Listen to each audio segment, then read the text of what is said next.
ಇದು chapter 1 basic concepts. DBMS ಅಂದರೆ ಏನು ಅಂತ ಗೊತ್ತಾಗಲಿ ಅಂತ. As the name suggests, database management system consists of two parts. Database management system ಅಲ್ಲಿ database ಅನ್ನೋದು one word ಆದರೆ management system ಅನ್ನೋದು second part ಆಗುತ್ತೆ. ಸೆಕೆಂಡ್ ವರ್ಡ್ ಡೇಟಾಬೇಸ್ ಅನ್ನೋದು ನೀವು ಪ್ರಾಕ್ಟಿಕಲ್ ಆಗಿ ವರ್ಕ್ ಮಾಡಿದ್ದೀರಾ, ಅದು ಥಿಯರಿಟಿಕಲ್ ಡೆಫಿನಿಷನು ಗೊತ್ತಾಗಿದೆ. ಈಗ ವಾಟ್ ಈಸ್ ಎ ಡೇಟಾಬೇಸ್ ಅಂತ ಕ್ವೆಶನ್ ಇದೆ ಅಲ್ಲಿ. To find out what database is, we have to start from data which is the basic building block of any DBMS.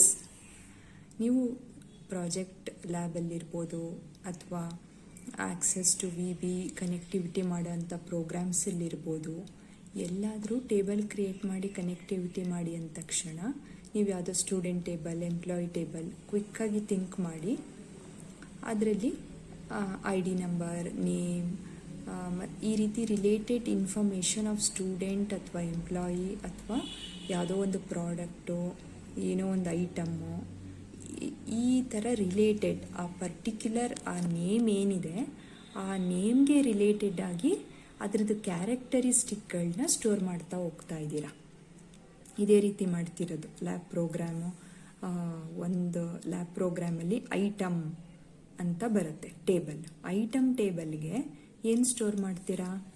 Item name, item number, manufacturing date, ಈ ರೀತಿ ಡೀಟೇಲ್ಗಳನ್ನ ಅಲ್ಲಿ ಕೊಟ್ಟಿದ್ದಾರೆ. Lab exercise ನೀವು refer ಮಾಡ್ಬೋದು list of ಪ್ರೋಗ್ರಾಮ್ಸಲ್ಲಿ. ಈ column ನೇಮೇ ನೀವು save ಮಾಡಬೇಕು ಅಂತ. ಅದೇ ಬೇಸಿಕ್ ಬಿಲ್ಡಿಂಗ್ ಬ್ಲಾಕ್. ಅಂದರೆ ನೀವು ಫಸ್ಟ್ ಥಿಂಕ್ ಮಾಡ್ತೀರಾ, ನಾನು ಪ್ರಾಜೆಕ್ಟಲ್ಲಿ ನೀವು ಈ ಟೇಬಲ್ ಇದೇ ರೀತಿ ಇರಬೇಕು, ಟೇಬಲ್ ನೇಮು, ಕಾಲಮ್ ನೇಮು ಇದೇ ರೀತಿ ಇರಬೇಕು ಅಂತ ನಿಮಗೆ ಕೊಟ್ಟಿದ್ದೀನಿ.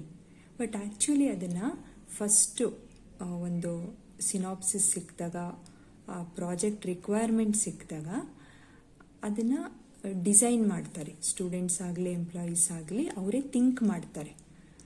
ಟೇಬಲ್ ಕ್ರಿಯೇಷನ್ ಪ್ರೊಸೀಜರ್ ಗೊತ್ತಾಗಿದೆ ನಿಮಗೀಗ, ಒರಾಕಲ್ ಎಲ್ಲ ಇರ್ಬೋದು ಅಥವಾ MS ಆಕ್ಸೆಸ್ಸಲ್ಲಿ. ಆದರೆ ಟೇಬಲ್ ಒಳಗೆ ಏನು ಡೇಟಾ ಇಡಬೇಕು, those are the basic building blocks of any DBMS. ಅದೇ ಡೇಟಾ. ಏನು ಡೇಟಾ? ಈಗ ಸ್ಟೂಡೆಂಟ್ ಟೇಬಲ್ ಅಂದಾಗ ಫಸ್ಟ್ ಥಿಂಕ್ ಮಾಡಬೇಕು, ಏನೇನು ಕ್ಯಾರೆಕ್ಟರಿಸ್ಟಿಕ್ಸ್ ಬರುತ್ತೆ ಸ್ಟೂಡೆಂಟ್ಗೆ, ಅದೆಲ್ಲ ಕಾಲಮ್ ನೇಮ್ ಮಾಡ್ತಾ ಬರಬೇಕು, ಒಳಗಡೆ ವ್ಯಾಲ್ಯೂಸ್ ಇಡ್ತಾ ಬರಬೇಕು. ಇಲ್ಲೊಂದು ಎಕ್ಸಾಂಪಲ್ ಇದೆ. ಯಾವುದೋ ಒಂದು ಸ್ಟೂಡೆಂಟ್ ಟೇಬಲ್ ಅಂತ ತಗೊಂಡ್ರೆ ಅದಕ್ಕೆ ರೋಲ್ ನಂಬರ್, ನೇಮ್, ಏಜ್, ಇವ್ರಿಗಿಷ್ಟೇ ಸಾಕು. ಯಾವುದೋ ಒಂದು ಸ್ಕೂಲಲ್ಲಿ ಡೇಟಾ ಬೇಸ್ ಇದೆ, ತುಂಬ ಏನೋ ಕೋರ್ಸ್ ಕಾಂಬಿನೇಷನ್ಗಳಿಲ್ಲ, ಆಪ್ಷನ್ಸ್ ಇಲ್ಲ, ಡಿಗ್ರಿ ಥರ ಯಾವುದೋ ಒಂದು ಪ್ರೈಮರಿ ಸ್ಕೂಲ್ ಡೇಟಾ ಬೇಸ್ ಅಂದಾಗ ಅಷ್ಟು ಸಾಕು. ಆ ಏಜು, ನೇಮು, ರೋಲ್ ನಂಬರು ಮತ್ತು ಯಾವ ಕ್ಲಾಸಲ್ಲಿ ಓದ್ತಾ ಇದೆ ಆ ಸ್ಟೂಡೆಂಟ್, ಇಷ್ಟು ಸಾಕು. ಸೊ ಇವ್ರಿಗೆ ಇದು ಡೇಟಾ. ಆದರೆ ಇದೇ ಸ್ಟೂಡೆಂಟ್ ಟೇಬಲ್ಲು ಕಾಲೇಜ್ ಲೆವೆಲಲ್ಲಿ ಡಿಫ್ರೆಂಟ್ ಆಗಿರುತ್ತೆ. ಇಂಜಿನಿಯರಿಂಗ್ ಕಾಲೇಜ್ ಹೋದರೆ ಇನ್ನೂ ಡಿಫ್ರೆಂಟ್ ಆಗಿರುತ್ತೆ. ಬ್ರ್ಯಾಂಚಸ್ಸು, ಅದರಲ್ಲಿ ಸಬ್ ಡಿವಿಷನ್ಸು, ಈ ಥರ ಎಲ್ಲ ಬರುತ್ತೆ. ಸೊ ಡೇಟಾ ಅಂದರೆ ಏನು? Facts, figures, statistics having no particular meaning. Yes, right. Example ಮೀನಿಂಗೇ ಇಲ್ಲ ನೋಡಿ ಅಲ್ಲಿ. 1 ABC 19 ಅಂದರೆ ಅರ್ಥನೇ ಇಲ್ಲ. ಯಾವಾಗ ಅರ್ಥ ಬರುತ್ತೆ? ಅದು ಒಂದು ಟೇಬಲ್ ಒಳಗೆ ಹಾಕಿ ಅದಕ್ಕೊಂದು ಹೆಸರು ಕೊಟ್ಟಾಗ, ಓ ಇದು ಸ್ಟೂಡೆಂಟ್ಸ್ದು ಡೇಟಾ ಅಂತ ಗೊತ್ತಾಗುತ್ತೆ. ಅಲ್ಲಿ ರೋಲ್ ನಂಬರ್, ನೇಮ್, ಏಜ್ ಇದ್ದರೆ ಅದು ಯಾರ್ದಾರೋ ಡೇಟಾ ಆಗಿರ್ಬೋದು. ಕೋರ್ಸ್ ಕಂಪ್ಲೀಟ್ ಮಾಡ್ಕೊಂಡು ಹೋಗಿರೋರ ಡೇಟಾನೂ ಆಗಿರ್ಬೋದು. ನಾವು ಆ ಟೇಬಲ್ ನೇಮ್ ನೋಡಿ ಅದು ಯಾವ ಸಂಬಂಧಪಟ್ಟಿದ್ದ ಡೇಟಾ ಅಂತ ನೋಡ್ತೀವಿ. ಇದು ಒಂದು ರೋ ಇದೆಯಲ್ಲ, ಇದು ಒಂದು row, it's called a record. ಇಲ್ಲಿ ನೋಡಿ 3 ರೋ ಇದೆ, ಅಂದರೆ ಈ ಟೇಬಲಲ್ಲಿ 3 ರೆಕಾರ್ಡ್ ಇದೆ ಅಂತ. ಟೇಬಲ್ ಅಂದರೆ ಏನು? ಟೇಬಲ್ ಅದನ್ನು ರಿಲೇಷನ್ ಅಂತಲೂ ಹೇಳ್ತಾರೆ. ಟೇಬಲ್ ನೇಮೇ ರಿಲೇಷನ್ ಅಂತ. Collection of related records. ಇಲ್ಲಿ ಸ್ಟೂಡೆಂಟ್ ಟೇಬಲಲ್ಲಿ ಸ್ಟೂಡೆಂಟ್ದು ರೋಲ್ ನಂಬರ್, ನೇಮ್, ಏಜ್ ಇದೆ. ನಾನು ಬಂದುಬಿಟ್ಟು ಯಾವ್ದಾದ್ರು ಆಧಾರ್ ಕಾರ್ಡ್ ಇನ್ಫಾರ್ಮೇಷನ್ಗಳು ಇಲ್ಲಿ ಹಾಕಕ್ಕೆ ಬರಲ್ಲ, ಅಥವಾ ಯಾವುದೋ ಎಂಪ್ಲಾಯಿದು ಎಷ್ಟು ಸ್ಯಾಲ್ರಿ ಬರ್ತಿದೆ ಅಂತ ನಾನು ಇಲ್ಲಿ ಹಾಕೋಕ್ಕಾಗಲ್ಲ. ರಿಲೇಟೆಡ್ ರೆಕಾರ್ಡ್ಸ್, ಇದಕ್ಕೆ ಸಂಬಂಧಪಟ್ಟಂಗೆ ರೆಕಾರ್ಡ್ಸ್ ಇರಬೇಕು. ಕಲೆಕ್ಷನ್ ಆಫ್ ರಿಲೇಟೆಡ್ ರೆಕಾರ್ಡ್ಸೇ ಟೇಬಲ್. ರೆಕಾರ್ಡ್ ಅಂದರೆ collection of related data items. ಇವೆಲ್ಲ data items. Related data items ಒಂದಕ್ಕೊಂದು ಸಂಬಂಧ ಇದೆ. ABC ಅನ್ನೋ ನೇಮ್ ಅವರು, ಏಜ್ 19, ರೋಲ್ ನಂಬರ್ 1, ಸಂಬಂಧ ಇದೆ ಒಂದಕ್ಕೊಂದು. So related data items. ಇದು ರಿಲೇಟೆಡ್ ರೆಕಾರ್ಡ್ಸ್. ಇದು ಒಬ್ರದ್ದು ಈ ಥರ ರಿಲೇಟೆಡ್ ಡೇಟಾ ಐಟಮ್ ಆದರೆ ABC ಅನ್ನೋರ್ದು, DEF ಅನ್ನೋರ್ದು ಇದು ಒಂದು ರಿಲೇಟೆಡ್ ಡೇಟಾ ಐಟಮ್. ಆ ಥರ ಇಲ್ಲಿ 4 ಟೇಬಲ್ ಇದ್ದಾವೆ ನೋಡಿ. ನಿಮ್ಮ ಪ್ರಾಜೆಕ್ಟಲ್ಲೂ ಅಷ್ಟೇ ಅಟ್ಲೀಸ್ಟ್ ಮೋರ್ ದೆನ್ 1 ಟೇಬಲ್ ಇದೆಯಾ? 2 ಟೇಬಲ್, 3 ಟೇಬಲ್ಲು, ಕೆಲವ್ರದ್ದು 4 ಟೇಬಲ್, ಈ ಥರ ಇದೆ ಅಲ್ವಾ? ಅದೆಲ್ಲ ಸೇರಿ ಒಂದು ಮೇಜರ್ ಫೈಲ್ ನೇಮ್ ಇದೆ. ಟೇಬಲ್ ನೇಮ್ ಬಿಡಿ, ಟೇಬಲ್ ನೇಮ್ ಇಷ್ಟೊಂದು ಕೊಟ್ಟಿದ್ದೀರಾ. ಮೇಲ್ಗಡೆ ಆಕ್ಸೆಸ್ ಓಪನ್ ಮಾಡಿದ ತಕ್ಷಣ ಫೈಲ್ ನೇಮ್ ಅಂತ ಕೊಟ್ಟಿದ್ರಿ. ಡೇಟಾಬೇಸ್ 9, ಡೇಟಾಬೇಸ್ 10 ಅಂತ ಡಿಫಾಲ್ಟಾಗಿ ಬರ್ತಿತ್ತು. ಕೆಲವರು ನಿಮ್ಮ ನೇಮು ಕೊಟ್ಕೊಂಡಿರ್ಬೋದು. ಅದನ್ನೇ ಡೇಟಾಬೇಸ್ ಅನ್ನೋದು. ಒಂದು ಡೇಟಾಬೇಸ್ ಒಳಗೆ ಮೋರ್ ದೆನ್ 1 ಟೇಬಲ್ ಈ ಥರ ಇರ್ತವೆ. ಸೊ ಏನು ಡೆಫಿನಿಷನ್ನು ಡೇಟಾಬೇಸ್ಗೆ? Collection of related tables. Collection of tables ಇರುತ್ತೆ, ಅದನ್ನು ಡೇಟಾಬೇಸ್ ಅಂತ ಹೇಳ್ತಾರೆ. ಇದು ಒಂದು ಕಾಲಮ್ ಇದೆಯಲ್ಲ, ಈ ಒಂದು ಕಾಲಮ್ನ ಫೀಲ್ಡ್ ಅಂತ ಹೇಳ್ತಾರೆ. Columns of this relation. ಇದು ಒಂದು field. Attributes are domains. Attributes ಇದಿಷ್ಟು ಒಂದು ಡೊಮೇನ್. ನಾನು ಯಾವುದೋ ಪ್ರೀವಿಯಸ್ ವಿಡಿಯೋದಲ್ಲಿ ಹೇಳಿದ್ದೀನಿ. ಇದು ಒಂದು ಡೊಮೇನಲ್ಲಿ 1NF ಅಲ್ಲಿ ಹೇಳ್ತಾ ಇದ್ದೆ. ಇದು ಒಂದು ಡೊಮೇನಲ್ಲಿ ಆ ರಿಲೇಟೆಡ್, ಇಲ್ಲಿ ರೋಲ್ ನಂಬರ್ ಇದೆ ಅಂದರೆ ರೋಲ್ ನಂಬರ್ಗಳೇ ಎಂಟ್ರಿ ಆಗಬೇಕು. ಇಲ್ಲಿ ನಾನು ಬಂದ್ಬಿಟ್ಟು ಏಜ್ಗಳನ್ನ ಹಾಕಕ್ಕೆ ಬರಲ್ಲ. ಇಲ್ಲಿ ಏಜೇ ಇರಬೇಕು, ನಾನು ರೋಲ್ ನಂಬರು ನೇಮು ಹಾಕೋಕ್ಕಾಗಲ್ಲ. ಈ ಡೊಮೇನಲ್ಲಿ ಇದಕ್ಕೆ ಯಾವ ಡೇಟಾ ಟೈಪ್ ಕೊಟ್ಟಿದ್ದೀವಿ ಆ ಸಂಬಂಧಪಟ್ಟಂಗೆ ಡೇಟಾ ಈ ಡೊಮೇನಲ್ಲಿ ಇರಬೇಕು. ಇದು ಆಟ್ರಿಬ್ಯೂಟ್ ನೇಮ್ ಅಂತ ಹೇಳ್ತಾರೆ. ನಿಮ್ಮ RDBMS ಚಾಪ್ಟರ್ ರಿಲೇಷನಲ್ ಮಾಡೆಲ್ ಓದಬೇಕಾದ್ರೆ ನಿಮ್ಗದು ಗೊತ್ತಾಗ್ತಾ ಹೋಗುತ್ತೆ. ರೋ ಅಂತ ಇದೆಯಲ್ಲ, ಇದು ರೆಕಾರ್ಡು ಅಥವಾ ಟಪಲ್ಸ್ ಅಂತಲೂ ಹೇಳ್ತಾರೆ. The rows are called tuples or records. ಇದು ಫೀಲ್ಡ್ ನೇಮ್ ಇದು, ಅಥವಾ ಆಟ್ರಿಬ್ಯೂಟ್ ನೇಮ್. ನಿಮಗೆ ಡೇಟಾ ಮಾಡೆಲ್ಸಲ್ಲಿ ಅದು ಇನ್ ಡೀಟೇಲ್ ಆಗಿದೆ. Database collection of tables. ಇಲ್ಲಿ 4 ಟೇಬಲ್ಸ್ ಇದೆ.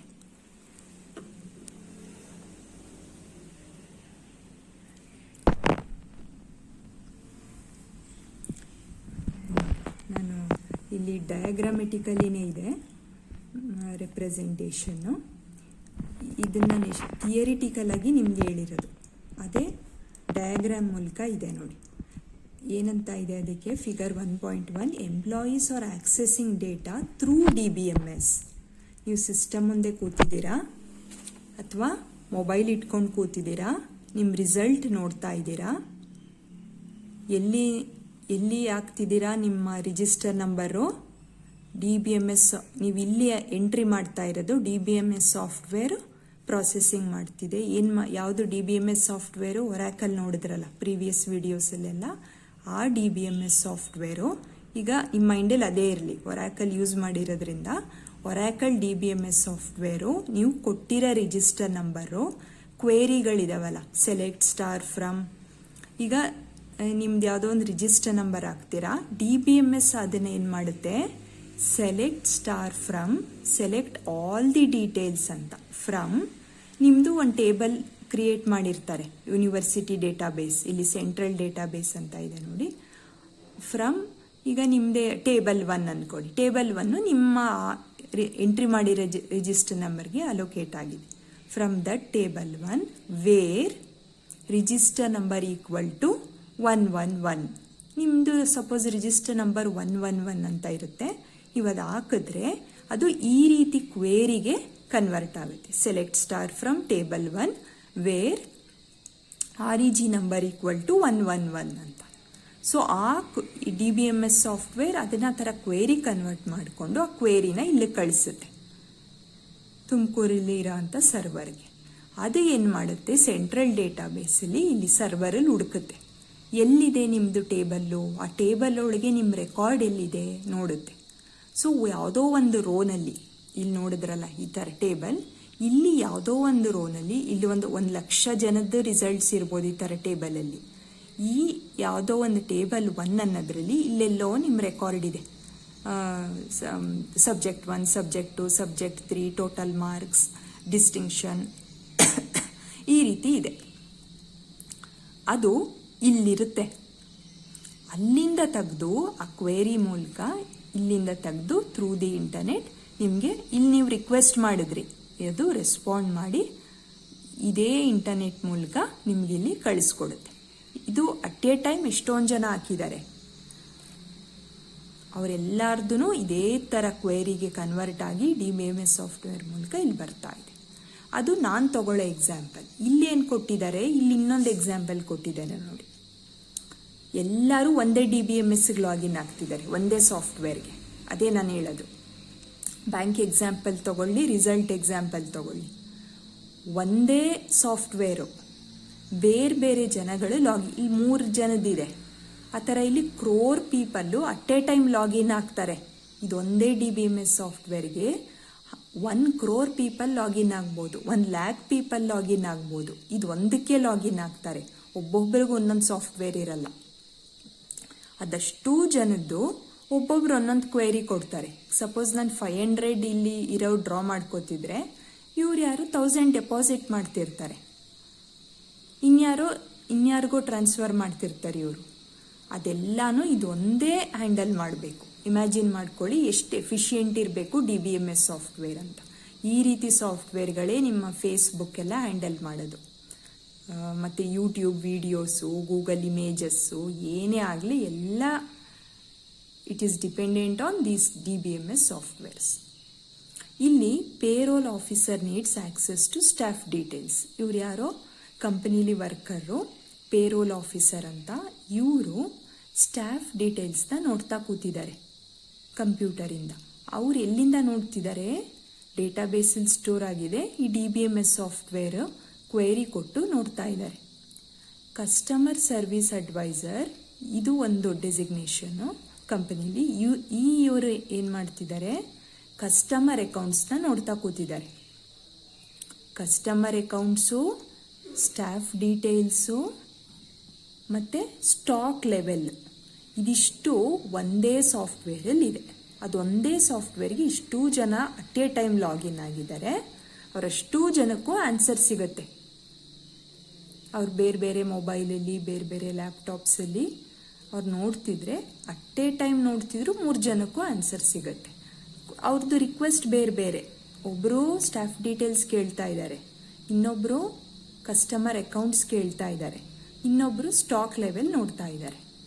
ಎಲ್ಲದಕ್ಕೂ ಆನ್ಸರ್ ಇದರಿಂದನೇ ಬರ್ತಾ ಇದೆ. For example, within a company there are different departments as well as customers who each need to see different kinds of data. ಅದೇ ನಾನೀಗ ಹೇಳಿದ್ದು.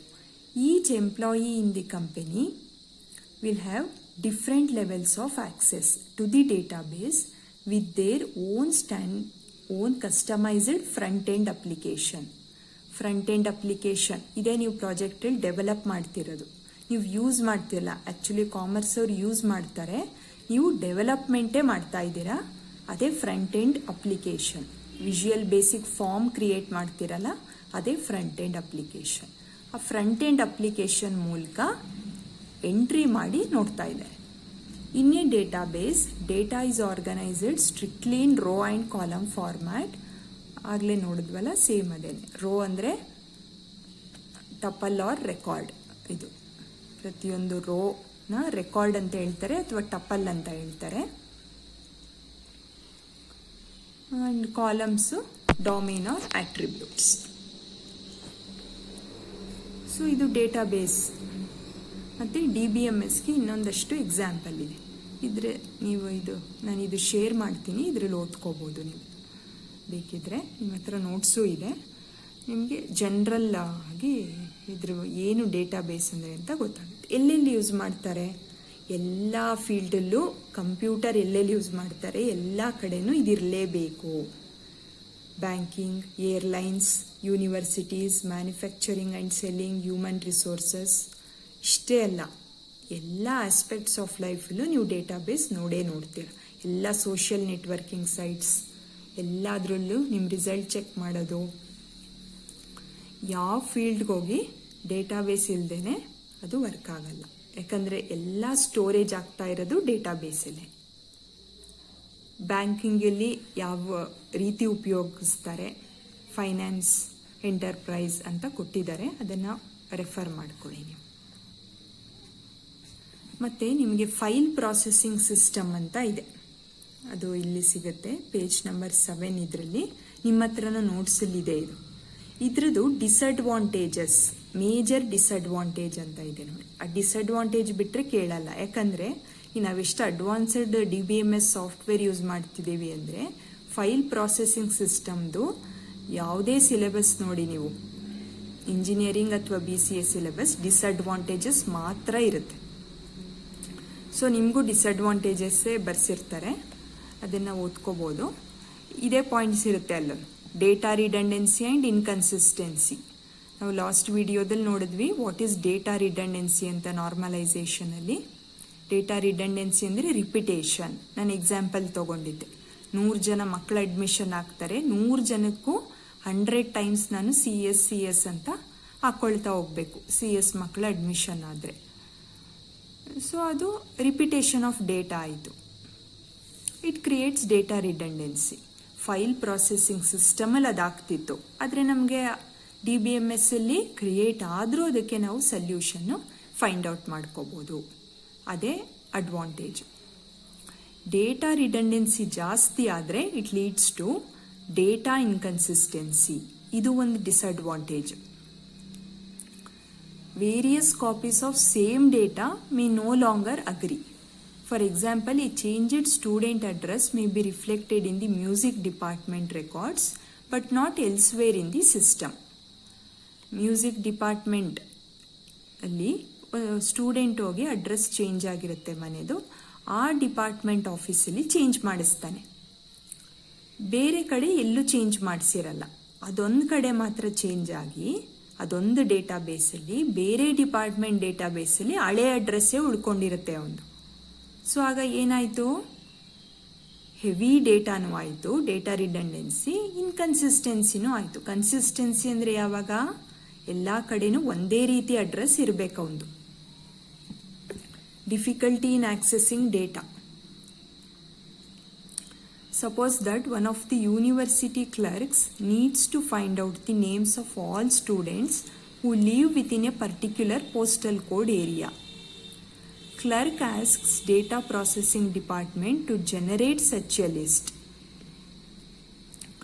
So, application program to generate the list of all students. The university clerk has now 2 choices. List of all students, ಯಾವುದೋ ಒಂದು particular postal ಕೋಡಲ್ಲಿ, ಈಗ ಇದೇ ತಗೊಳ್ಳೋಣ, Pavagada postal ಕೋಡಲ್ಲಿ ಎಷ್ಟು ಜನ ಸ್ಟೂಡೆಂಟ್ಸ್ ಇದ್ದಾರೆ ಅಂತ ನೋಡಬೇಕು. ಯೂನಿವರ್ಸಿಟಿ, ತುಮಕೂರು ಯೂನಿವರ್ಸಿಟಿ ಅವರು ಎಕ್ಸ್ಟ್ರಾಕ್ಟ್ ಮಾಡಬೇಕು ಡೇಟಾನ. ರಿಮೆಂಬರ್, ಇನ್ನು ಡೇಟಾಬೇಸ್ ಯೂಸ್ ಮಾಡ್ತಿಲ್ಲ, DBMS ಯೂಸ್ ಮಾಡ್ತಿಲ್ಲ, ಫೈಲ್ ಪ್ರಾಸೆಸಿಂಗ್ ಮೆಥಡ್ ಇಂದ ಈ ಡೇಟಾ ತಗೋತಿದ್ದಾರೆ. ಏನಾಗುತ್ತೆ ಫೈಲ್ ಪ್ರಾಸೆಸಿಂಗ್ ಮೆಥಡಿಂದ ಡೇಟಾ ತಗೊಳಕ್ಕೆ ಹೋದರೆ ಈ ರೀತಿ, both alternatives are obviously unsatisfactory. A program to generate such a list does not exist. Again the clerk has the preceding 2 options, neither of which is satisfactory. ಆ ಥರ ಇಲ್ಲಿ ಏನು ಮಾಡ್ಬೋದು, DBMS ಅಲ್ಲಿ list of all the students with the pin code 561202 ಅಂತ ಅಂದರೆ, select star from query ಏನಾಗಿರುತ್ತೆ, select star from ಯಾವುದೋ ಒಂದು table 1 where pin code equal to 561202 ಅಂತ ಕ್ವೆರಿ ಕೊಟ್ಟರೆ, ಯಾರ್ಯಾರ್ದು 561202 ಪಾವಗಡ ಪಿನ್ ಕೋಡ್ ಇದೆ ಅಷ್ಟು ಜನದ್ದು ಲಿಸ್ಟು ಒರಾಕಲ್ ಮೇಲೆ ಬಂದ್ಬಿಡುತ್ತೆ. ಬಟ್ ಫೈಲ್ ಪ್ರಾಸೆಸಿಂಗ್ ಸಿಸ್ಟಮ್ ಅಂತ ತುಂಬ ಹಿಂದೆ ಓಲ್ಡರ್ ಜನ್ರೇಷನಲ್ಲಿ DBMS ಅನ್ನೋದು ಇನ್ನೂ ಡೆವಲಪ್ಪೇ ಮಾಡಿರಲಿಲ್ಲ, ಕಂಡೇ ಹಿಡ್ದಿರಲಿಲ್ಲ. ಆಗ ಇದನ್ನು ಯೂಸ್ ಮಾಡ್ತಿದ್ರು ಫೈಲ್ ಪ್ರಾಸೆಸಿಂಗ್ ಸಿಸ್ಟಮ್ ಅಂತ. ತುಂಬ ಕಷ್ಟ ಆಗ್ತಿತ್ತು. ಈ ರೀತಿ ಒಂದು ರಿಪೋರ್ಟ್ ಪ್ರಿಪೇರ್ ಮಾಡಬೇಕು ಅಂದರೆ ಒಂದು ಎಕ್ಸಾಂಪಲ್ ಇದು ಅಷ್ಟೇ. ಈಗ ಪಾವಗಡ ಮಕ್ಕಳದೆಲ್ಲ ಲಿಸ್ಟ್ ಬೇಕು ಅಂತ ಯಾರೋ IR ಆಫೀಸರ್ ಕೇಳ್ತಾರೆ ಯೂನಿವರ್ಸಿಟಿಲಿ. ಈ ಪಿನ್ ಕೋಡ್ ಆ ಥರ ಕ್ವೇರಿ ಕೊಟ್ಟು ನೋಡಕ್ಕೆ ಹೋದರೆ ಆ ಪ್ರೋಗ್ರಾಮೇ ಇಲ್ವಲ್ಲ, ಎಲ್ಲಿಂದ ಕ್ವೇರಿ ಟೈಪ್ ಮಾಡ್ತಾರೆ ಅವರು? ಕ್ವೇರಿ ಟೈಪ್ ಮಾಡೋಕ್ಕೂ ಆಗಲ್ಲ, ಆ ಪ್ರೋಗ್ರಾಮ್ ಇಲ್ಲ. ಏನಕ್ಕೆ ಅಂದರೆ ಟೇಬಲಲ್ಲೇ ಸ್ಟೋರ್ ಆಗಲ್ಲ, ಫೈಲ್ ನೇಮಲ್ಲೇ ಇದೆ, ಫೈಲ್ ಪ್ರಾಸೆಸಿಂಗ್ ಸಿಸ್ಟಮ್. ಈ ಟೆಕ್ಸ್ಟ್ ಫೈಲ್ ಬರುತ್ತಲ್ಲ, ನಿಮ್ಮ MS paint, calculator, text editor ಅಂತ ಅದ್ರ ಜೊತೆಗೆ ಒಂದು ನೋಟ್ ಪ್ಯಾಡ್. ಆ ನೋಟ್ ಪ್ಯಾಡಲ್ಲಿ ನೀವು ಸಪೋಸ್ ಆಕ್ಸೆಸ್ ಟೇಬಲ್, ಒರಾಕಲ್ ಟೇಬಲಲ್ಲೆಲ್ಲ ಸೇವ್ ಮಾಡೋದು, ಆ ಥರ ನೋಟ್ ಪ್ಯಾಡಲ್ಲಿ ಸೇವ್ ಮಾಡಿದ್ರಿ. ನೋಟ್ ಪ್ಯಾಡಲ್ಲಿ ಸೇವ್ ಮಾಡಿದ್ರೆ ನಿಮಗೆ ಆ ರೀತಿ ಡೇಟಾನೇ ಅದೇ ಫೈಲ್ಗಳು. ಅಲ್ಲಿ ನೀವು ಡೇಟಾನ ಇಟ್ಟಾಗ ನಿಮಗೆ ಈ ರೀತಿ ಕ್ವೇರೀಸ್ನ ಅಪ್ಲೈ ಮಾಡಿ ತಗೊಳಕ್ಕಾಗಲ್ಲ.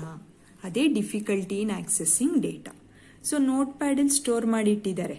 ಈಗ ಅಲ್ಲೊಂದು 20,000 ಮೆಂಬರ್ಸು PGಗೆ ಅಡ್ಮಿಷನ್ ಆಗಿದ್ದಾರೆ ತುಮಕೂರು ಯೂನಿವರ್ಸಿಟಿನಲ್ಲಿ. ಪಾವಗಡ ಮಕ್ಕಳದೇ ಅದರಲ್ಲಿ ಬೇಕು ಅಂದರೆ ನಾನು ನೋಟ್ ಪ್ಯಾಡ್ ಓಪನ್ ಮಾಡಿಬಿಟ್ಟು ಒಬ್ಬೊಬ್ರದೇ ಚೆಕ್ ಮಾಡಬೇಕು. ಇಲ್ಲೊಂದು ಪೇಜಲ್ಲಿ 10 ಜನದಲ್ಲಿ 10 ಜನ ಸ್ಟೂಡೆಂಟ್ಸ್ದು ಒಂದು ಪೇಜಲ್ಲಿ ಡೀಟೇಲ್ಸ್ ಇದ್ದರೆ 10 ಜನದಲ್ಲಿ ಇಬ್ಬರು ಪಾವಗಡದವ್ರು ಇರ್ಬೋದು. ಇಲ್ಲಿ ನೋಡ್ತೀನಿ, ಇನ್ನೊಂದು ಪೇಜ್ಗೆ ಹೋಗ್ತೀನಿ, ಅಲ್ಲಿ ನೋಡ್ತೀನಿ, ಅದನ್ನು ನಾನು ಬುಕ್ಕಲ್ಲಿ ಬರ್ಕೋತೀನಿ. ಇನ್ನೊಂದು ಪೇಜ್ಗೆ ಹೋಗ್ತೀನಿ, ಅಲ್ಲಿ ನೋಡ್ತೀನಿ, ಅದನ್ನು ಬುಕ್ಕಲ್ಲಿ ಬರ್ಕೋತೀನಿ. ಈ ಥರ 20,000 ಜನದಲ್ಲಿ ನಾನು ಪಾವಗಡದವ್ರನ್ನ ಹುಡುಕ್ತೀನಿ. ಅದೇ DBMSಲ್ಲಿ ಅದೊಂದು ಲೈನ್ ಕ್ವೇರಿ ಕೊಟ್ಟು ಜಸ್ಟ್ ಕ್ಲಿಕ್ ಮಾಡಿದ್ರೆ ಬಟನ್ ಮೇಲೆ ವಿತಿನ್ ಎ ಸೆಕೆಂಡ್ಸ್, ಅಲ್ಲಿ ಸೆಕೆಂಡ್ಸು ಬರ್ತಿರುತ್ತೆ, ಇಷ್ಟು 0.5 ಸೆಕೆಂಡ್ಸಲ್ಲಿ ನಿಮಗೆ list of all the Pavagada students ಬಂದ್ಬಿಡುತ್ತೆ DBMS ಆದರೆ. ಇಲ್ಲೇನಾಗುತ್ತೆ, ಡಿಫಿಕಲ್ಟಿ ಇನ್ ಆಕ್ಸೆಸ್ಸಿಂಗ್ ಡೇಟಾ. ನಾನು ಯಾವುದೋ ನೋಟ್ ಪ್ಯಾಡಲ್ಲಿ ಇಟ್ಟಿದ್ದೀನಿ, ನೋಟ್ ಪ್ಯಾಡಲ್ಲಿ ಕ್ವೇರಿ ರನ್ ಆಗಲ್ಲ, ಅದು ಯಾವುದೋ DBMS ಸಾಫ್ಟ್ವೇರ್ ಅಲ್ಲ. ಸೊ ಆಕ್ಸೆಸ್ ಮಾಡೋಕ್ಕಾಗಲ್ಲ, ಟೈಪ್ ಮಾಡಿದ್ದೇ ಮಾಡಬೇಕು. ಈಗ ಪಾವಗಡ ಪಿನ್ ಕೋಡು ಒಂದು 50 ಜನ ಪಾವಗಡದವರು ತುಮಕೂರು ಯೂನಿವರ್ಸಿಟಿ ಜಾಯ್ನ್ ಆಗಿದ್ರೆ 50 ಜನಕ್ಕೂ ಅದೇ ಪಿನ್ ಕೋಡು 50 ಸತಿ ಟೈಪ್ ಮಾಡಿರ್ತಾರೆ. ಡೇಟಾ ರಿಡೆಂಡೆನ್ಸಿ ಆಯಿತು.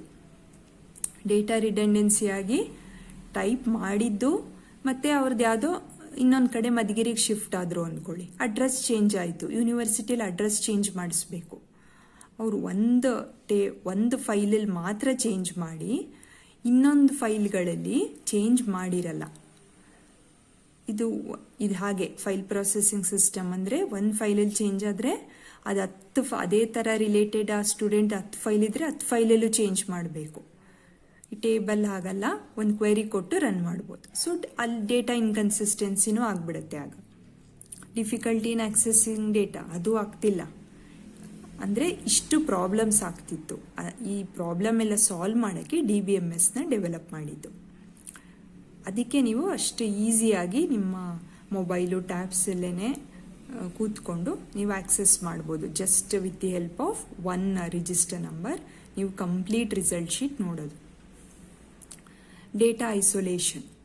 Data are scattered in various files. ಎಲ್ಲ ಕಡೆ ಡಿಸ್ಟ್ರಿಬ್ಯೂಟ್ ಆಗೋಗಿದೆ, ಎಲ್ಲ ಫೈಲ್ಗಳಲ್ಲೂ ಇದೆ. ಮತ್ತು ಒಂದು ಕಡೆ ಯಾವುದೋ ಒಂದು ನಿಮ್ಮ ನೇಮ್ಗೆ ಕೊಟ್ಟಿರೋ ಫೀಲ್ಡ್ ಲೆಂತು ಒಂದು 50 ಅಂತ ಕೊಟ್ಟಿದ್ರೆ ಇನ್ನೊಂದು ಕಡೆ 20 ಅಂತ ಕೊಟ್ಟಿರ್ತಾರೆ.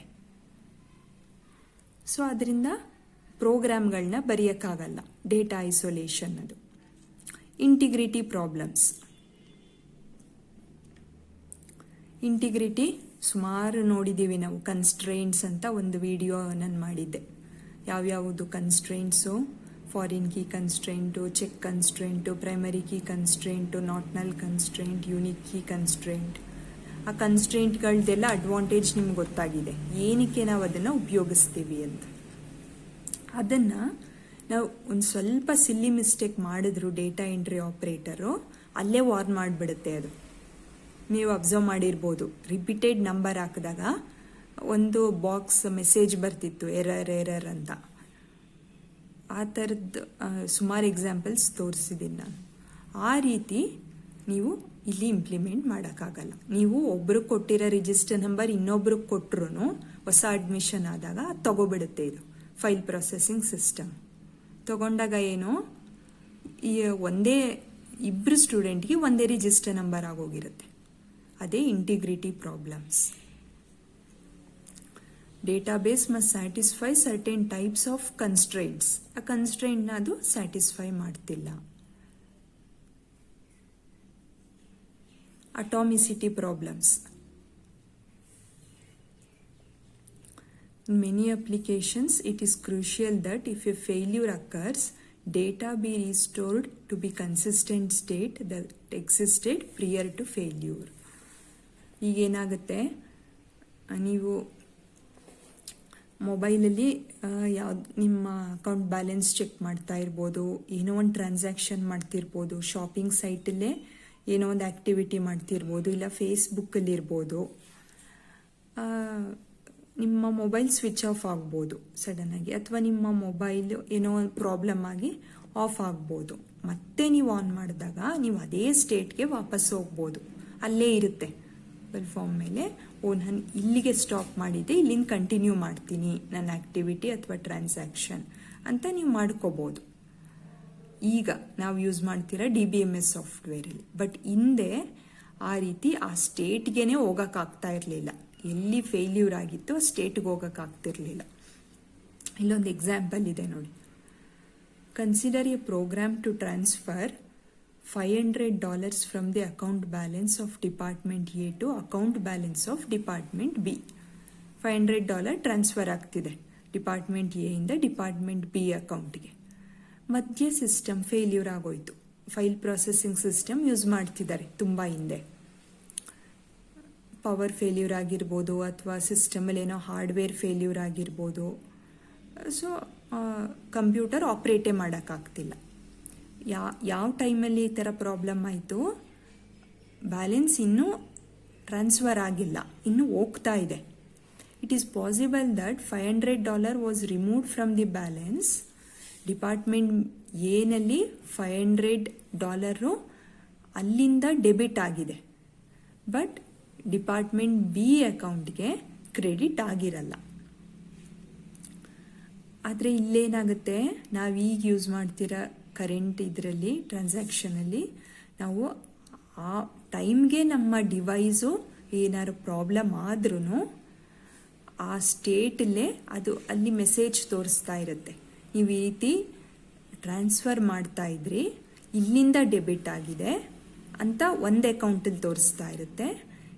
ಕ್ರೆಡಿಟು ಇನ್ನೊಂದಕ್ಕಾಗಿಲ್ಲ ಅನ್ನೋದು ನಾವು ನೋಡ್ಕೋಬೋದು. ಈಗ ನಾವು ಯೂಸ್ ಮಾಡ್ತಿರೋ ಕರೆಂಟ್ DBMSಗಳಲ್ಲಿ ಹಿಂದೆ ಆಗಿದ್ದಿದ್ರೆ ಇಲ್ಲಿಂದ ಅಂತೂ ಡಿಡಕ್ಟ್ ಆಗೋಗಿದೆ, ಸೆಕೆಂಡ್ ಅಕೌಂಟ್ ಡಿಪಾರ್ಟ್ಮೆಂಟ್ B ಅಕೌಂಟ್ಗೂ ಹೋಗಿಲ್ಲ. ಹಾಗಾದರೆ ಇಲ್ಲಿಂದ ಡಿಡಕ್ಟ್ ಆಗಿದೆ, ಇವ್ರು ಡಿಡಕ್ಟ್ ಮಾಡಲೇಬೇಕು ಈ ಅಕೌಂಟಿಂದ, ಅಲ್ಲಿ ಕ್ರೆಡಿಟು ಮಾಡೋ ಹಾಗಿಲ್ಲ. ಹಾಗಾದರೆ $500 ಎಲ್ಲೋಯ್ತು, ಟ್ಯಾಲಿ ಮಾಡೋಕ್ಕಾಗಲ್ಲ. ಈ ರೀತಿ ಪ್ರಾಬ್ಲಮ್ಮು ಫೈಲ್ ಪ್ರೊಸೆಸಿಂಗ್ ಸಿಸ್ಟಮಲ್ಲಿ ಅರೈಸ್ ಆಗುತ್ತೆ. It leads to database inconsistency that either both the credit and debit occur or that neither occur. That is, the funds transfer must be atomic. It must happen in its entirety or not at all. ಅದು ಈಗ ನಾವು use ಮಾಡ್ತಿರೋ DBMS ಅಲ್ಲಿ ಆಗ್ತಿರೋದು. It is difficult to ensure atomicity in a conventional file processing system. ಹಿಂದೆ use ಮಾಡ್ತಿರೋದ್ರಲ್ಲಿ ಈ ರೀತಿ advantage ಇರ್ತಾ ಇರಲಿಲ್ಲ. ಈಗ ಇಲ್ಲಿಗೆ ಅವರು ಮತ್ತೆ ವಾಪಸ್ ಅದೇ ಅಕೌಂಟ್ಗೆ ಡಿಡಕ್ಟ್ ಆದರೂ ಈಗ ಕ್ರೆಡಿಟ್ ಆಗುತ್ತೆ. ಹಿಂದೆ ಆ $500 ಎಲ್ಲೋಯ್ತು ಅನ್ನೋದೇ ಗೊತ್ತಾಗ್ತಾ ಇರಲಿಲ್ಲ ಫೈಲ್ ಪ್ರೊಸೆಸಿಂಗ್ ಸಿಸ್ಟಮಲ್ಲಿ. Concurrent access anomalies. Concurrent access ಅಂದರೆ ಅಟ್ ದಿ ಸೇಮ್ ಟೈಮ್ ಒಂದು 10 ಜನ, ಒಂದು 50 ಜನ, 1000 ಜನ ರಿಸಲ್ಟ್ ನೋಡ್ತಾ ಇದ್ದಾರೆ. ಕಾನ್ಕರೆನ್ಸಿ ಅಂದರೆ ಅಟ್ ದಿ ಸೇಮ್ ಟೈಮ್ ಎಲ್ಲ ರಿಸಲ್ಟ್ ನೋಡ್ತಿದ್ದಾರೆ, ಎಲ್ಲ ಒಂದೇ ಫೈಲ್ ಪ್ರೊಸೆಸಿಂಗ್ ಸಿಸ್ಟಮ್ಗೆ ಲಾಗಿನ್ ಆಗಿದ್ದಾರೆ. ಎಲ್ಲರೂ ಒಂದೊಂದು ರಿಜಿಸ್ಟರ್ ನಂಬರ್ ಹಾಕ್ತಿದ್ದಾರೆ, ಒಬ್ಬೊಬ್ಬರದು ಒಂದೊಂದು ಪ್ರಾಬ್ಲಮ್ ಕ್ರಿಯೇಟ್ ಆಗಿದೆ, ಯಾರಿಗೂ ರಿಸಲ್ಟ್ ನೋಡೋಕ್ಕೆ ಆಗ್ತಿಲ್ಲ. ಫೈಲ್